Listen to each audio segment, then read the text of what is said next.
a year. 3,000 unique individual ideas, and that's been happening for close to 8 years now. So that's a lot of ideas, and that's a lot of companies hopefully getting started, right? Nobody comes in and says, I want to do harm, right? Nobody comes in and says, you know, everyone comes in and says, I want to solve this problem, right? So I think it goes back to an earlier comment of how do we think about how solving that problem and the method that we use to do that might get twisted and turned by some other evil party. Because the founders are coming in and they want to solve big problems. They want to solve, you know, hospital-borne illnesses. They want to solve, you know, I got a solar company, I've got a hydropower company, right? We've got some people that are trying to solve really, really big problems, right? Now the question becomes, you know, how could that be used for harm? Could somebody hack the hydropower thing, and now a village in India that has power all of a sudden, you know, all of a sudden they don't have power after they get used to it for 5 years because somebody hacked it, right? I think those are the things that as entrepreneurs, as founders, as company executives, as company leaders, we have to start thinking a lot more of, could somebody do harm with the value that we're trying to provide? So I'm going to ask you guys one more question, and then I'd like to turn it to the audience for you guys to ask us some questions. What makes you hopeful? What makes you hopeful about the future? What makes you hopeful about information design? What makes you feel like we can stay competitive, we can do the right thing? So I'll start with the startups. I mean, they are solving big problems. They're interested in solving big problems. They're interested in being racially and gender diverse companies that everybody has a voice at, and really doing exciting work. So I think the thing that makes me most hopeful is, you know, our users, our customers want to be educated. They want to be an expert. They're researching for hours and hours and hours on their phone for a product that they're going through. So it's a little bit job security for us from a perspective that we are the educational tools provided to the market of the world. And so I'm hopeful that that's going to continue to be the way it is. No one wants to look stupid going in to buy a product. No one wants a bad experience. And so our job is to create meaningful, educational, smooth experiences, and it's convenient. It's nice. I mean, they're going to continue to want that more and more. So I'm hopeful that, you know, people are still always going to want that easy, simple type of environment, and we're going to be the ones that are able to provide it. You know, yeah, we have some worries around, you know, the safety of the things and who's going to hack us and who's not going to hack us. But I try to think from a very, you know, Zen mindset that, hey, as long as I provide them what they need to feel confident, comfortable with me and my company, like I'm doing my job, I'm doing what I'm supposed to do. So I'm very hopeful that they'll continue to want us to educate them. So I'm just struggling to figure out an answer to your question. And maybe it's because UX, IA, all that, it's all felt so small to me for the last like year and a half or so. In comparison to many other things that I feel like I've needed to find hope about. I don't know. I think this gathering here is good. You know, we've got a lot of people who are having conversations about these important things. We've got a lot of, I've been seeing a lot of people stepping up, not just in this UX-y kind of family of practitioners, but beyond that, I've been seeing people who have a lot more, frankly, a lot more courage and energy and maybe even hope than I do, stepping up and trying to change a lot of stuff in good ways. And that gives me some hope. That actually makes me feel like maybe I need to get off my ass and do more than just talk about helping with things. So yeah, there's something.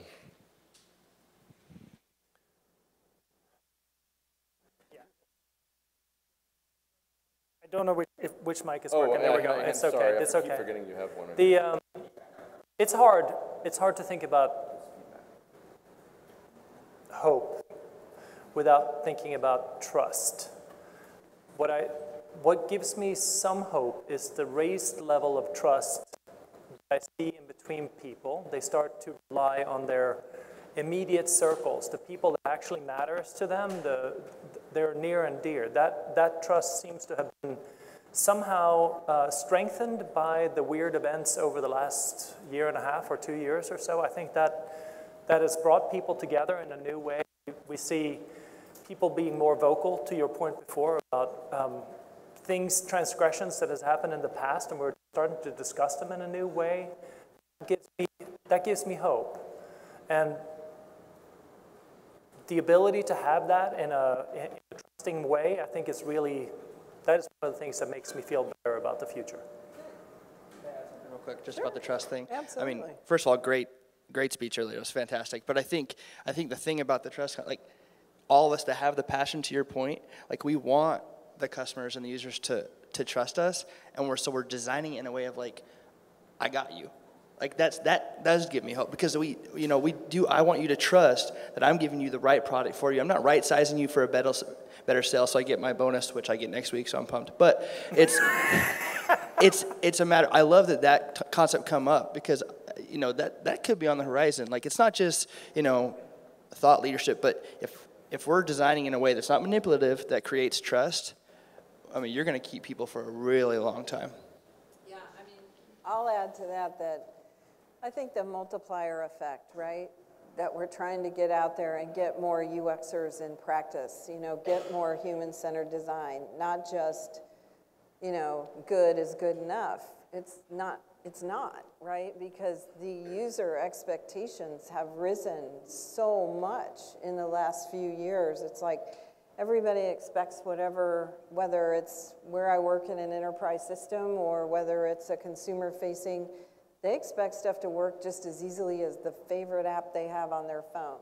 And they have no tolerance when it doesn't. So I'm hopeful that we'll have better interfaces, because our users are going to push us to that. And if we're doing the research and we're getting them involved at the beginning, and we're really looking from research to prototyping to researching again to working IT, product, and UX together, that's what makes me hopeful. And I see more and more of that. I would be more hopeful if I saw more chief experience officers at the top of companies and more senior UXers who actually had roles in the executive suites. But we're working on it, and it's a lot better than it used to be. So that's my little spiel. So I might also add that it's moving into physical spaces. Like, that's what's killing retail, right? Retail is dying. The big behemoths are dying, right, because of lack of customer experience. Now, Home Depot is a great customer experience, right? But like the REIs of the world are being successful. If you go do research on retail, there's a lot of stores that are being very successful, and it's because they're focusing on customer experience, right? But the Macy's of the world are not. So, so this whole IA and UX is moving now from the screen, from the phone, to everyday experiences in our lives. So, do you guys want to, okay, David, you're going to, for the stream, could you just talk really loud, and then we'll repeat the question? First of all, can we give David mad props? He's got a business card on his shirt with a QR code. He's living the digital life, like, yeah. I was going to say, and on all your dating apps coming next week, right? So, Andrew, I feel a lot of resonance with your point about trust, that there's a... Or you said trust, but... Well, but you both talked, you said Yeah. it's a market advantage then for they a can't company answer. that says, Yeah. you'll understand what we do, things that you don't Okay, expect we can will happen. But in the current environment, trust as a value has just disappeared. You don't trust any company if you're thinking about it at all. And even if there's a company that's worthy of your trust with things like national security letters, which I'm sure you know all about, your government may be compelling a company that you should trust if you do something you can't trust. And so how do we clean up that mess? How do we go about starting to clean up the mess where you really shouldn't trust the company? Yeah, I'm not supposed to repeat the question, but yeah, David's asking about trust. But you also mentioned government and companies, right? Look, I believe in capitalism until I don't. Like, there's boundaries to anything, okay? I mean, pure capitalism is throw some raw meat in the middle of the floor and let everybody fight over it. You've got to have some kind of boundaries, and the thing is that, the market is just going to do what the market does, just like cells in our bodies do, and there's a point where sometimes they do things that aren't good for us. So I think there's two sides to the coin. There's, in all of the companies, organizations, nonprofits, whatever that we work in, to think past just the engagement of customer, because customer can easily be conflated down to just, okay, there's a money transaction and then that's really all we're thinking about here. And do you feel good when you're there to give us more money? Versus, well, in the rest of your life, was this really good for you? You know, did it really fulfill the promise that it was supposed to fulfill? But then there's also just there's only so much we're going to be able to trust companies and corporations that are frankly in the business of making money. There's only so far they're going to go with this. So I think civic engagement is really important. I think having nonprofits and organizations that are trying to establish standards and models for you know, how we do these things so that we're being better for people is good. So I'm not talking about mindless regulation. I'm just talking about like civic engagement and making this an intelligent part of what we're doing in government. Because as we've discovered over the last couple of years, there's only so much that what we think of as our civic norms can get us, right? There's a point where bad actors can take advantage of those and just blow right through them. So maybe we need to create more frameworks. Maybe we need more things to kind of make those norms a little more solid. You know, there's trust is complicated, and but it's like I'm in many hours of meetings about how to make this database talk to this platform. I'm not in very many meetings where they're really getting on a whiteboard and figuring out what are all the parts that make trust a thing, and how can we make all this apparatus and machinery in the company be good for what good trust is with our customers, or even just between us within the company, right? Like, that almost gets never talked about. But that's the hardest problem to solve. The human side of the equation is the hardest part by far. We are much more complicated systems than a Salesforce installation, even though that's complicated. So I just want to say one other thing about that. The old saying is trust but verify, right? The problem is that as a human, I need to be able to verify it. I see some points where this is starting to bubble up. In the European legislation coming up called GDPR, which is General Data Policy Regulation, I think it's, if I'm not completely incorrect about this. The idea is that I have some control over the data that I give to you, company X. You can do stuff with it that I say you can do, and you need to be able to verify to me that you are doing it. And if I decide I'm not happy, I can take it away. Now, this is immensely hard to do. But as it turns out, European regulators don't care. So there are some people who are thinking about this. They're obviously coming at it from different angles.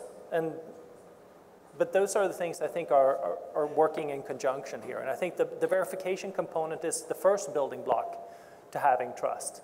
Right? Once you check it, and it is actually true, then you're probably going to build even more trust with whatever that organization is, right? That's how it works. I.e., you trust me because you tell me something, I go do it, and then I come back, and now we have built another level of trust, and so on and so forth, right? So the other thing I think is that one of the things that we've seen in the last year is that the community matters, right? People coming together and having a voice together matters. I mean, I mentioned Uber earlier, right? The CEO is a bad actor. He's gone, right? Lots of folks, lots of change in the venture world.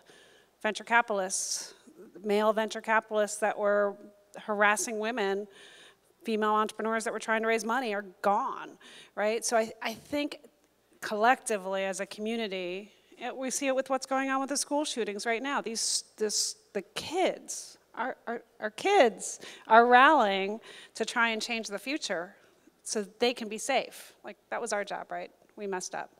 But now they're rallying to do this. So I think, you know, we trust each other more in some ways than we maybe ever have. And we are collectively standing up to the bad actors. And I think as long as that continues, we're going to be okay. Let me give her the mic. On that note, I have a question. It's trending right now about the blockchain, but I think that the blockchain plays a huge role in trust in the systems that we operate on in terms of decentralized apps and just our general ledger system and like our power as a consumer with our own money and what we do with it, how they just tab us all over the place. So anyways, I've been doing a lot of research and just wondering a lot about that and what the role is in terms of being a UX designer and how I can fit into that equation. And that's very forward thinking, but it's happening fast. Like I'm receiving job posts in my email. You know, you get those emails and there's like 10 jobs, but they have blockchain decentralized apps, like companies that are starting up and they're looking for developers to work within these parameters, and there's not enough developers that know about decentralized apps to build within that. But as a UXer, like what can I do to prepare to be a part of that? And that's a big question and a small question. So, but speaking of trust, it's a good system, or I hope it's a good system, right? So blockchain is going to be huge, but I also think about it a lot like the year 2000 problem, right? Most of you are too young to remember that, but when year 2000 was approaching, our systems weren't able to handle it because most years were just 2 digits. So it was 99, all of a sudden we need to track 2000, 4-digit year, right? So every system on the planet had to be checked and changed to make sure it handled 4-digit year. Every system that contains our personal data at some point in the future, if we're going to accept blockchain and that's the trusted way to go forward, has to implement blockchain. That's an awful lot of systems that have to implement blockchain. So I'm really excited about the path forward. And I go to every event on blockchain possible in this town. And they're all at this, 100 level series class, and we need to get into the 300 and 400 level classes. So I am at ATDC working on partnering with a professor at Georgia Tech to run a blockchain workshop that's going to go deep. It is, okay, what does this really mean? How do you really implement it? It's really meant for startup founders, but startup founders don't code normally, so it'll be a broader audience. So keep an eye out for that. But, yeah, I can send out word through some of our mutual friends here about it when we get it up and running. But I think that's the problem, is we need the 300 to 400 level classes that people can start taking to really understand, how do I implement this thing and the systems that we're creating? Another question? It's small. I think you're doing the right thing. I mean, like a ton of the things we're doing now is how to educate ourselves to educate our consumers. If you end up being a designer for someone who's trying to understand that concept, you right now are educating yourself on it so that you can write the right information to educate the next person. Like, it's exactly our job, is to go that way. So, yeah. Become the teacher. Yeah. What you want to learn. So let's do one more question. I have a question back for you. Those job postings, do they also require you to have 10 years of experience? Sorry. Couldn't help it. Wow. But they also don't pay.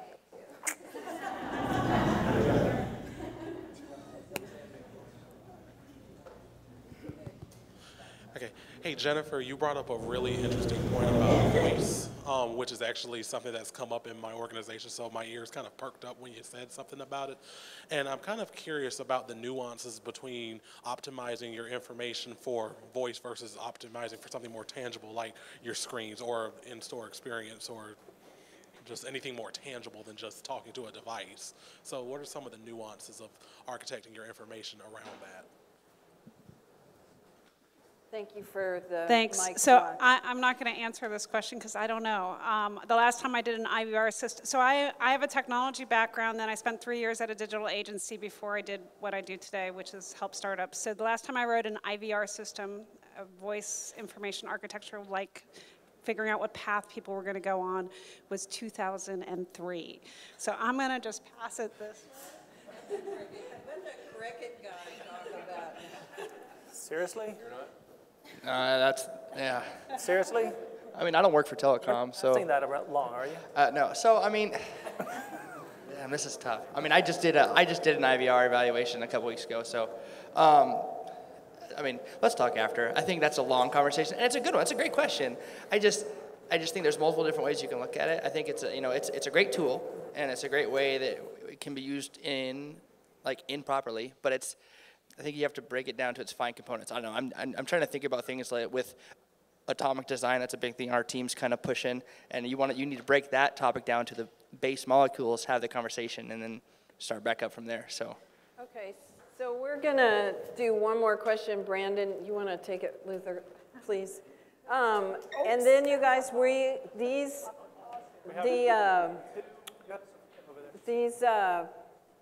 the speakers up here will be available during lunch. You can hang out, right? And I know these guys are mentoring.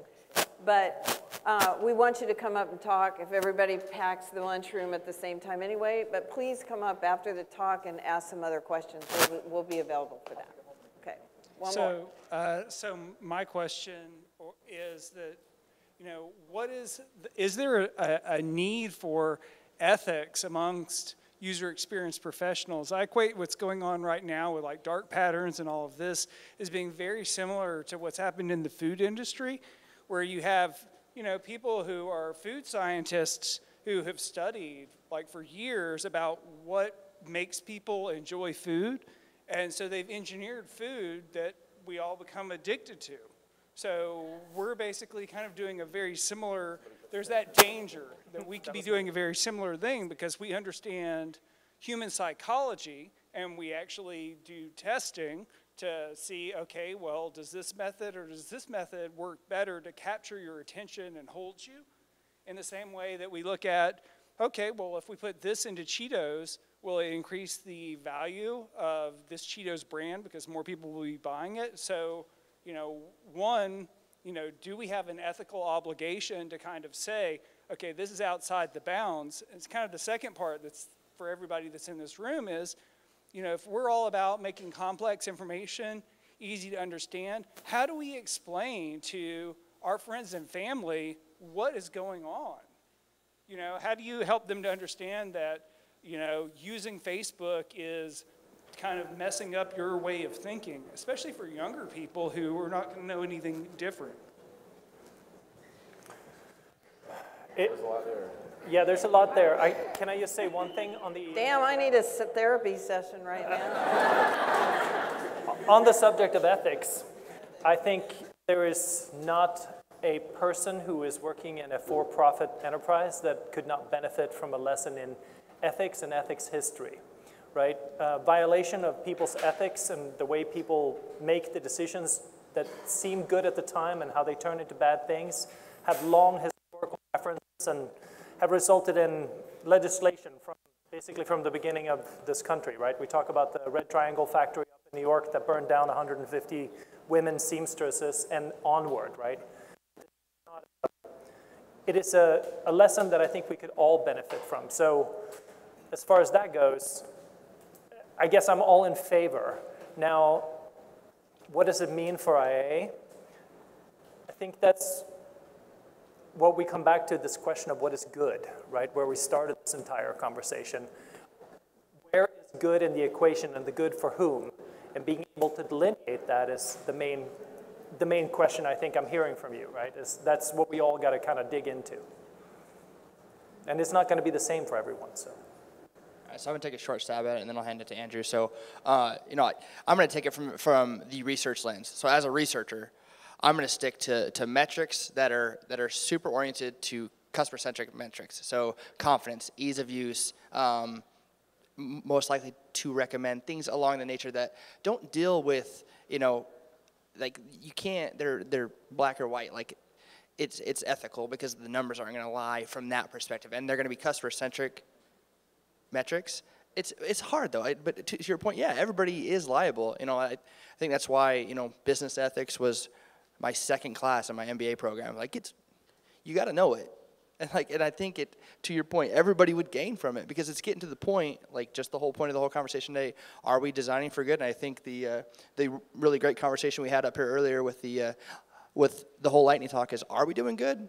We don't know. We can't actually answer that question. So I think our industry is very lucky because we tend to be customer-centric and humor-centric. So I think we trend a little more on the ethical side.